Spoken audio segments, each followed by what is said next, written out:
দেখুন, বাংলাদেশের সঙ্গে আমাদের 4007 কিলোমিটারের একটা ঐক্যবদ্ধ একটা সছিদ্র বর্ডার আছে।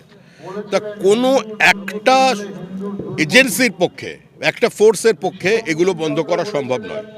আমরা প্রথম থেকে বলেছি যে আভ্যন্তরীণ নিরাপত্তার স্বার্থে আমরা কোনো রাজনীতি করি না, কোনো বিভাজন করি না।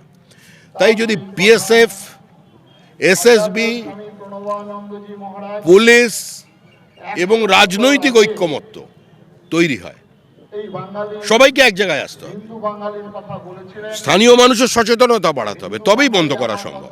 কিন্তু দুর্ভাগ্যবশত ভোটের রাজনীতির কারণে আজকে আমরা আগুন নিয়ে খেলা করেছি। আর মমতা বন্দ্যোপাধ্যায় এই মুহূর্তে একটা বাঘের পিঠে চড়ে বসেছেন, নামা তার পক্ষে সম্ভব নয়।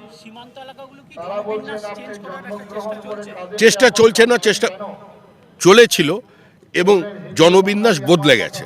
আপনি যখন সেন্সাস হবে তখন আপনি বুঝতে পারবেন পরিস্থিতি কোথায় দাঁড়িয়েছে। সীমান্ত এলাকায় প্রত্যেকটা আপনি যদি পঞ্চায়েতের প্রধানদের নাম দেখেন, উপপ্রধানদের নাম দেখেন, তাহলেই বুঝে যাবেন।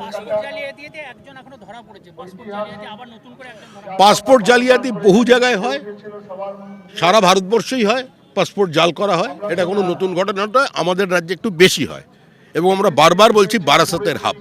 শুভবুদ্ধির উদয় যে অভিনন্দন। আজকে অটল বিহারী বাজপেয়ীর জন্মদিন, আজকের দিনে সুশাসনের দিন, আজকের দিন তো আমাদের আনন্দের দিন।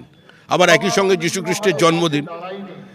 বা পশ্চিমবঙ্গে যত মানুষ কেক কেনা হয়, হিন্দুরা যত কেক কেনে, সারা ভারতবর্ষে মনে হয় অত খ্রিস্টানই নেই।